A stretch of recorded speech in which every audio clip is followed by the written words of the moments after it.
Dandruff తో బాధపడుతున్నారా? ప్రిస్మస్ anti dandruff షాంపూతో మీ సమస్యకు శాశ్వత పరిష్కారం. నమస్తే రమగారు. నమస్తే జయ. రమగారు, సాధారణంగా ఉద్యోగాలు చేసినా వ్యాపారాలు చేసినా ఏం ఆలోచిస్తామంటే డబ్బు. ఎవరు ఏది చేసినా దానికోసమే కదండి. ఫ్యామిలీకి కొంత టైం ఇవ్వలేకపోతున్నాము. పీక్స్లో ఉన్నప్పుడు నిజంగా ఫ్యామిలీకి టైం ఇవ్వలేకపోతాం. లేదు ఫ్యామిలీకి ఇస్తున్నాం అనుకోండి, కెరీర్ మీద అంతగా కాన్సన్ట్రేట్ చేయలేకపోతాం. రెండు బ్యాలెన్స్ చేసుకోవాలంటే చాలా కష్టపడాలి, చాలా ఓర్పు నేర్పు ఉండాలి. ఎక్కడికక్కడ దేనికి దాన్ని సరిపెట్టుకుంటూ సరి చేసుకుంటూ ముందుకెళ్ళాలి. అవునా కాదంటారా? కాకపోతే ఏది ఇంపార్టెంట్ అనేది ఎప్పుడు ఆలోచించుకోవాలి. ఒకప్పుడు ఒక సర్టన్ ఏజ్ ఉంటుంది, 30 to 40 పీక్గా ఉంటుంది ప్రతి ఒక్కరికి కూడా, అమ్మాయిలకైనా అబ్బాయిలకైనా. ఉద్యోగం చేస్తున్నా లేకుంటే వ్యాపారం చేస్తున్నా కష్టపడటానికి ఎక్కువ అవకాశం ఉంటుంది, సంపాదించడానికి ఎక్కువ అవకాశం ఉంటుంది. ఇంకొంచెం కష్టపడితే ఇంకొంచెం పెరిగే అవకాశాలు కూడా ఉంటాయి. అదే టైము మనం పెళ్లి చేసుకునే టైం, అంటే ఫ్యామిలీకి కూడా. దీన్ని బ్యాలెన్స్ చేయాలా, దాన్ని బ్యాలెన్స్ చేయాలా, భలే ఇబ్బంది పడిపోతూ ఉంటారండి కెరీర్లో ముందుకెళ్లే వాళ్ళు. ఒక్కోసారి అది క్లిక్ అవుతుంది, ఒకసారి ఇది క్లిక్ అవుతుంది. అవును అవును, అందరికీ ఒకటే క్లిక్ అవుతుందని అసలు చెప్పలేము మనం. అస్సలు చెప్పలేమండి. చెప్పలేము. Family support, సపోర్ట్ దాని మీద కావాలి. కాన్సన్ట్రేట్ చేయి అన్నామా ఇది తన్నేస్తుంది. కెరీరే ఇంపార్టెంట్ అంటే చివరికి లేట్ ఏజ్ లో పెళ్ళిళ్ళు పిల్లలు అసలు అవి కూడా లేకపోవటం. అప్పుడేమనిపిస్తుంది, కెరీర్ ఉండి ఫ్యామిలీ లైఫ్ లేకపోతే ఉపయోగం ఏంటి అనిపిస్తుంది కదా. ఓ పాత కథ ఉంది దీని మీద. ఇదివరకటి కాలంలో ఇలాంటి కథలు ఉండేవా అని ఆశ్చర్యంగా ఉంటుంది. సరే, కథకి వెళ్లే ముందు మీ ఒపీనియన్ చెప్పండి నాకు. ఎట్లా ప్లాన్ చేసుకోవాలి? బ్యాలెన్స్. నేను చెప్పిందే చెప్తున్నారు రమ్మగారు, మీరు చెప్పండి రమ్మగారు. ఇప్పుడు కాదయ్య, నువ్వు బ్యాలెన్స్ చెప్పి నేను ఏం అక్కర్లేదు అని ఎలా చెప్తాను? నేను కూడా బ్యాలెన్సే కాదు చెప్పాలి. ఇంకేమన్నా టిప్స్ చెప్పండి. టిప్పుకే ఉంది. మనం ఏంటంటే ఒక ప్రైమ్ టైంలో ఇది ఆ పిల్లల్ని కనాల్సిన వయసు, ఇది దాటితే మీకు ఇబ్బంది అని డాక్టర్ చెప్తే కెరీర్ నాపి పిల్లల్ని కనండి. డాక్టర్లు చెప్తారు 30 లోపల ఫస్ట్ కాన్పు ఇవ్వాలి, 40 ఏళ్ళు వచ్చాక రెండో కాన్పు ఓకే, కానీ మొదటి కాన్పు బిఫోర్ 30. అసలు 25కి ముందైతే మరీ మంచిదట జయ. మనం 49 అని అదని ఎంతమంది డాక్టర్లతోటి మాట్లాడుతున్నాం. నేను మాట్లాడాను, మీరు ఎన్నో వీడియోలు చేస్తున్నారు. ప్రతి డాక్టరు చెప్పేది అదే కదా. చదువుకునేటప్పుడు కూడా చాలా మంది డాక్టర్స్, ఇవాళ రేపు నేను కొన్ని కేసులు చూసాను జయ, ఎండి చేస్తున్నారు లేడీస్, రెడ్డి డాక్టర్లు ఎండి చేస్తూ పెళ్ళయింది, పిల్లని కనేసి పిల్లని అమ్మ చేతులు పెట్టి చదువుకుంటున్నారు. తర్వాత ఇబ్బంది అని తర్వాత ఏజ్ పెరిగితే ఇబ్బంది, అందుకని పిల్లల్ని పెంచుకుంటూ చదువుకుంటున్నారు చాలా మంది. సో అట్లా ప్లాన్ చేసుకోవాలి. మగవాళ్ళు ఇప్పుడు 36 వచ్చాక పెళ్లి చేసుకుంటారంటే అప్పటికి నీకు 30 దాటిపోయిన అమ్మాయే దొరుకుతుంది. చిటి పిల్లల్ని నీకెవరు కదా. ఇప్పుడు గోల అదే కదా, 2 ఏళ్లే గ్యాప్ ఉండాలి. అబ్బాయికి 36 అయితే అమ్మాయికి 34 అంటే సంతాన సాఫల్యం ఎంత వెనక్కిపోయినట్టు. అది ఆలోచించాలా వద్దా? పెళ్ళికి ఆలోచించాలిగా. అందుకని 36 కాదు నాయన, 30 లోపలే మగపిల్లలు పెళ్ళిళ్ళు చేసుకునేందుకు ప్లాన్ చేసుకుని, అంతగా అవసరమైతే ఉద్యోగం చేసే అమ్మాయి, మన ఊళ్ళోనే ఉద్యోగం ఉన్న అమ్మాయి, టైం కొంచెం ఫిక్స్డ్ టైమింగ్స్ కాకుండా కొంచెం ఫ్లెక్సిబుల్గా ఉండే ఉద్యోగం ఉన్న అమ్మాయి, అలా చూసుకోవాలి. ఇక ఇవాళ రేపు కొంతమంది ఏం చేస్తారంటే అమ్మాయి కూడా చాలా సూపర్ ఎడ్యుకేషన్ ఉండాలనుకుంటారు. సూపర్ ఎడ్యుకేషన్ ఉన్నాక అది ఇంట్లో కూర్చుంటుంది అమ్మడు. ఉద్యోగం కోసమే కదా పాపం కష్టపడేది. కెరీర్ కావాలనుకుంటారు కదా, ఇంత చదువుకుని ఏదో బిల్డప్ చేయాలనుకుంటారు, ప్రూవ్ చేసుకోవాలనుకుంటారు. అప్పుడు పిల్లల్ని గాను అని వాళ్ళని బలవంత పెట్టలేం కదా మనం. కొంచెం ఆలోచించుకుని బ్యాలెన్స్, పట్టు విడుపుతోటి చేయాలి. నీ బ్యాలెన్స్ అన్న నేను పట్టు విడుపు ఉండాలి గ్యారంటీగా. ఉంటే అప్పుడు కూడా ఇది కూడా ప్లానింగ్ ఎప్పుడు ఒకళ్ళతోటి కాదు కదా జయ. ఫ్యామిలీ ప్లానింగ్ అంటే ఇద్దరు, వీళ్ళు ప్లస్లు మైనస్లు ఆలోచించుకోవాలి. ఒకసారి ఎక్కాలి, ఒకసారి దిగాలి. కొంతమంది పెళ్ళిళ్ళు చేసుకుంటున్నారా చూడు, మనం కథ చెప్పకుండా నేను నీకు లెంగ్దీ మ్యాటర్ చెప్తున్నా. పిల్లల్ని కంటం పట్ల ఇద్దరికి ఒక రకమైన అభిప్రాయం ఉండటల. మగవాళ్ళు పిల్లలు వద్దనుకుంటారు, లేదా అమ్మాయిలే పిల్లలు నా వల్ల కాదు, ఎవరైనా తెచ్చుకుని పెంచుకుంటాను అంతే తప్పిస్తే నేను కన్ను, ప్రెగ్నెన్సీ భయం, పెంచలేను, నేను ఇప్పుడే కాదు, నేను పిల్లల కోసం రెడీగా లేను, ఇలాంటివి చెప్తారు. పెళ్లికి ముందే ఇది మాట్లాడుకుంటే మంచిది. మాట్లాడుకునే మ్యాటర్స్ లో కిడ్స్ మ్యాటర్ కూడా మనం మాట్లాడుకోవాలి. ఎక్కడికి వెళ్ళిపోయాం రమ్మగారు. మరి ఏం చేస్తాను జయ? పెళ్లి అంటేనే నెక్స్ట్ జనరేషన్ కదా, దాన్నే వద్దనుకుంటే ఇంకేముంది. పెళ్లి ఇక పెళ్ళి ఎందుకు? అంత ఘోరంగా Parent-ఆ? ఉన్నామా రమ్మగారు? ఉన్నామమ్మా, ఉన్నాం, అలాగే ఉన్నాం. అవి వింటుంటే ఇప్పుడు నేను అంతా విని విని విని తలకాయ వాచిపోయి ఫిల్టర్ చేసి 2 వాక్యాలు చెప్తే నువ్వు అలా కంగారు పడుతున్నావు. అవన్నీ విన్న వాళ్ళ ఆశ్చర్యపోతున్నాను. పరిస్థితి ఏంటి? నిజంగా నేను ఆశ్చర్యపోతున్నాను రమ్మగారు. పిల్లలు వద్దు అనుకొని పెళ్లి చేసుకుంటాము అనుకునే వాళ్ళు ఉన్నారా? ఏం పర్వాలేదు, ఏం పర్వాలేదు, ఓ మై గాడ్. ఏం పర్వాలేదు. వాళ్ళు కూడా వచ్చేసారు చైనాలులాగా 1 or noneలోకి వచ్చారు. పుడితే ఒకటి పుడుతుంది, లేకపోతే పోతుంది, పోని హాయిగా ఉంటాం. కెరీర్ నిజంగా నేను చూసి చెప్తున్నా కదా. అదే మీరు ఎన్ని కేసెస్ చూస్తా ఉన్నారు? ఇప్పుడు మనకి పే చేసే కేసులు చాలా తక్కువ చేయ, అవును, చాలా తక్కువ. అవును. నేను మాట్లాడే కేసులు చాలా చాలా ఎక్కువ. చాలా ఎక్కువ కదా. చాలా ఎక్కువ. ఈ మాట్లాడే కేసులు వింటుంటే వింతగా ఉంటుంది. అవును, అవును. ఇంత విచిత్రం విడ్డూరం ఇలాగా వినిపిస్తూ ఉంటాయి. ఈ సరే, కథలోకి ఇంతకీ కథలోకి వెళ్దాం. పూర్వమట గిరికూటం అనే ఒక పెద్ద నగరానికి క్షేమేంద్రుడు అనే ఒక రాజుగారు ఉండేవారట. క్షేమేంద్రుడు. ఎంత బాగుంది కదా పేరు. 3 అబ్బాయిలట ఆయనకి. నందుడు, సునందుడు, ఆనందుడు. ఈ 3 అబ్బాయిలు ఉన్నారు. వీళ్ళు కొంచెం లేట్ ఇష్యూ, పిల్లలు లేటుగా పుట్టారు. ఆయన పెద్దవాడైపోయాడు క్షేమేంద్రుడు. అయితే అనుకోకుండా ఆయన ఒకసారి మరణించేశాడు. సడన్గా పోయాడు ఆయన. పోయేసరికల్లా పిల్లల్లో ఎవరికి యవరాజ్య పట్టాభిషేకాలు అవి చేయలే. ఉంటామనుకుంటాం కదా జయ, మనం పోతామని ఎవరు అనుకుంటారు? పొరపాటును కూడా అలాంటి ఊహలు రావు. అయితే సైన్యాధిపతి చాలా గట్టివాడు. అతను రాజ్యాన్ని సంభాళించాడు. సంభాళిస్తే కొంతకాలం నడుస్తుంది. 3 అబ్బాయిల్లో పెద్దవాడైన సునందుడిని రాజుని చెయ్యాలి. కానీ అతను అట్లా చేయలే. వీళ్ళ పట్ల చాలా క్రౌర్యంగా వ్యవహరించేవాడు. వీళ్ళ చేతికి రాజ్యం పోనివ్వకుండా ఉండే ధోరణి అతనిలో కనపడడం మొదలుపెట్టింది. వీళ్ళకి అన్నీ కచ్చేసాడు. విసిగిపోయారు వాళ్ళు. పారిపోయారు ఒకరోజు. ఈ రాజ్యం మాది, మేము ఇది చేసుకుందామని క్లెయిమ్ చేయడానికి అక్కడ ఏ ఆసరా వాళ్ళకి లేకపోయింది. 3 పారిపోయారా? 3 కలిసి వెళ్ళిపోయారు. వాళ్ళకి అక్కడ క్లెయిమ్ చేయడానికి వేరే ఆసరా ఏం లేదు.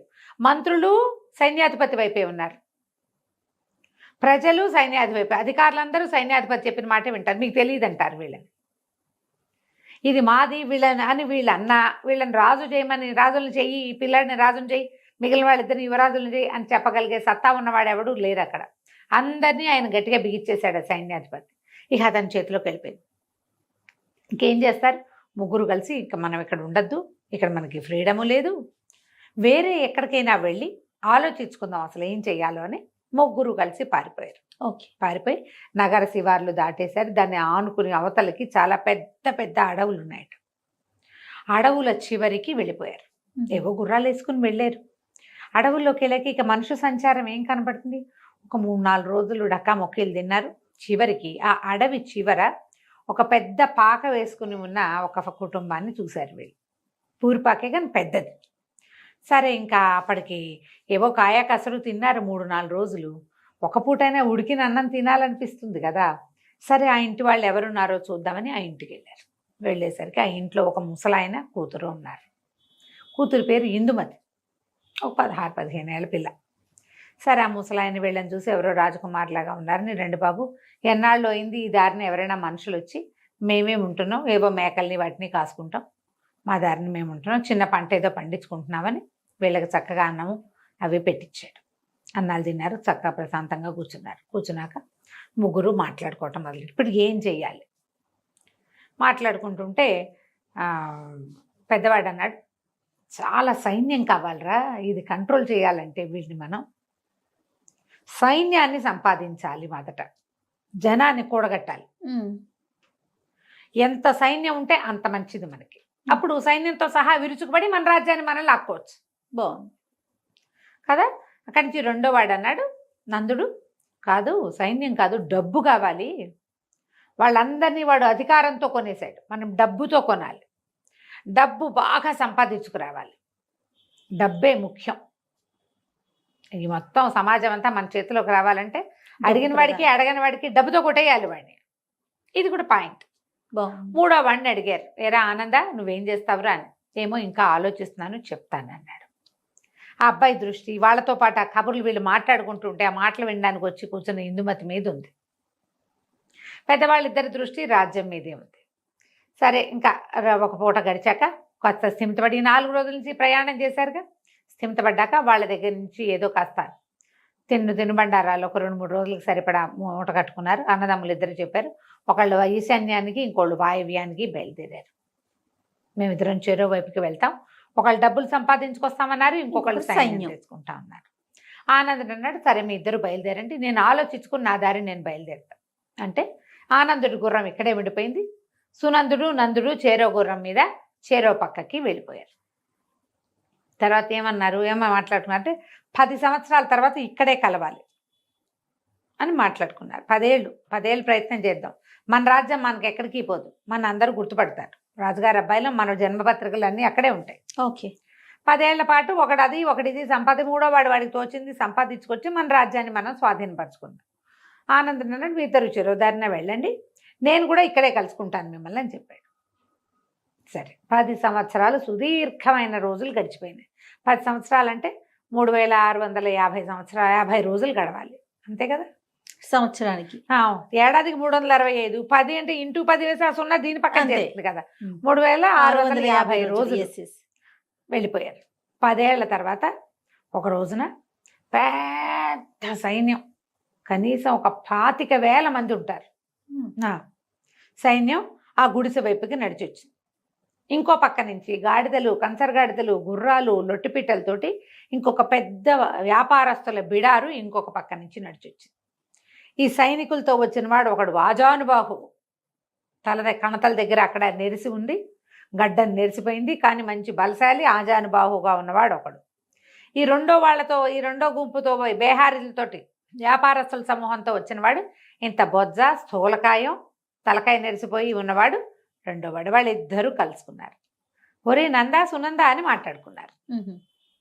ఆనందుడు ఏమయ్యాడో అంటే వాళ్ళు ఒక గుడిసె ముందు ఆగారు కదా, ఆ గుడిసె ఇది వరకు చిన్న గుడిసెగా ఉండేది, ఇప్పుడు చుట్టూతా ఇంకా 3-4 శాలలు లాంటివి వెలిసినాయి, చుట్టూతా తోట వచ్చింది, ఇద్దరు అంతంత పిల్లలు అక్కడ ఆడుకుంటున్నారు. ఇందుమతి ఇది వరకు వాళ్ళు చూశారు కదా, ఆ అమ్మాయి ఒక చంకలో ఉన్న పిల్లవాడితోటి గుమ్మం దగ్గర నిలబడింది. వీళ్ళు ఏదో డెవలప్ అయ్యారనుకున్నారు. ఆ ఇంటి వెనక నుంచి ఆనందుడు నడిచొచ్చాడు ముందుకి. ఆశ్చర్యపోయారు వాళ్ళు.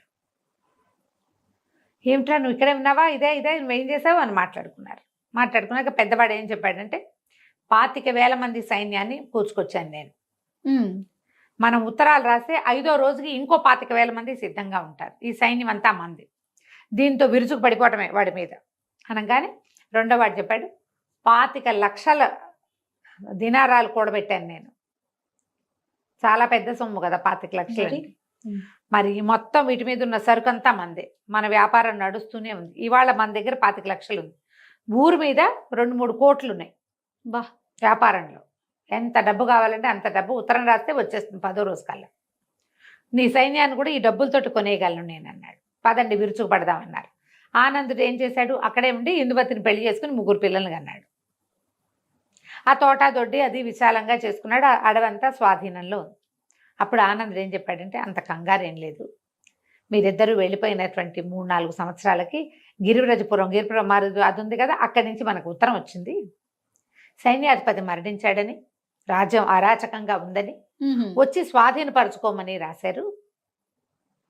రాస్తే నేను మళ్ళీ ఉత్తరం పంపించాను, మధ్యలో వెళ్ళి చూసొస్తున్నాను, నా భార్య పిల్లలు ఇక్కడే ఉన్నారు, మీకోసం నేను ఇక్కడ ఉన్నాను, మీరు వచ్చాక 3 వెళ్తే 3 పనులు సంభాళించుకోవచ్చు.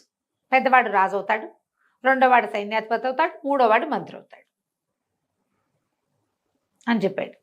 పెద్దవాళ్ళిద్దరు మొహమొహాలు చూసుకున్నారు. చేయవలసిన పని చేశాడు కదా వీడు, వాడికి అందరికంటే చిన్నవాడైనా చక్కగా భార్య, ఇద్దరు ఇంతంత చేతికొచ్చిన మగపిల్లలు, ఓ చంటి పిల్ల, 3 సంతానం, యువరాజు కావడానికి రెడీగా ఉన్న పిల్లవాడు ఉన్నాడు వాళ్ళ ఇంట్లో. ఈ పెద్దవాళ్ళు ఇద్దరు, వీడికంటే 5-4 ఏళ్ళు పెద్దవాళ్ళు, తలకాయలు నేర్చిపోయినాయి, గడ్డాలు నేర్చిపోయినాయి, స్థూలకాయాలు వచ్చినాయి, ఇప్పుడు వివాహాలు లేవు, ఇక కావు. చేయవలసిన పని ఏమిటి మొదట, అది వాడు చేసేసాడు. సరే ఏమనుకున్నారు, ఇంకేముంది మనం రాజ్యం చూసుకుని ఆనందుడు కొడుకుని రాజుని చేసుకుందాం, మెల్లిగా కొంచెం పెద్దవాడిని చేసుకుని అనుకుని ఆనందుడిని కుటుంబంతో సహా తీసుకుపోయి వాళ్ళ సొంత ఊరుకు వెళ్ళి రాజ్యాన్ని స్వాధీనం చేసుకున్నారు. ఇప్పుడు సంపాదన, సైన్య సమీకరణ, సంసారమా, కరెక్ట్ ఏజ్లో చేయవలసింది వీళ్ళిద్దరూ, ఇవి 2 చేసేసారు. అవును, ఇది ఎప్పుడు చేస్తారు, ఇక దానికి టైం లేదుగా, దానికంటూ ఒక టైం ఉంది మరి. టైం ఉంది. ప్రధానంగా ఏంటంటే సంపాదనకి ఎల్లలు లేవు. 70 ఏళ్ళు వచ్చా కూడా సంపాదన ఉంటుంది. ఎస్. కానీ సంసారానికి వయసు కావాలి. కావాలి కదా, ఆడకైనా మొక్కైనా. ఇది ఖచ్చితంగా. ఆలోచించుకుని మనం ఈ కథల్ని మన జీవితాలకి అప్లై చేసుకోవాలి. అబ్బా, ఎంత మంచి కథ చెప్పారు రమ్య గారు. సూపర్ అండి, నిజంగా నిజంగా పాత చాలా కథ బాగుంది. కదా. ఇప్పుడు Excellent. మనం చేస్తున్న రకరకాల వ్యవహారాలకి దాన్ని అటాచ్ చేసుకోవాలి. సెటిల్ అవ్వాలి, ఇల్లు కొనాలి, కారు కొనాలి, అదేదో కావాలి. ఆ తర్వాత కంటానంటే ఆ తర్వాత ఎస్ కౌంట్ ఉండదు, ఆడవాళ్ళకి అవకాశం ఉండదు. ఇంకేం చేస్తావు నువ్వు? ఇల్లు వాకిలి చూసుకుంటూ ఉంటావు అంతే. అంతే. కథ సూపర్ రమ్య గారు. పెళ్లి చేసుకోము అనే వారందరికీ ఇదే చెప్పాలి. షేర్ చేయాలన్నమాట. రైట్ అండి, నమస్తే. నమస్తే. సుమన్ టీవీలో మీ పర్సనల్ అండ్ బిజినెస్ ప్రమోషన్స్ కోసం కింది నెంబర్కి కాంటాక్ట్ చేయండి.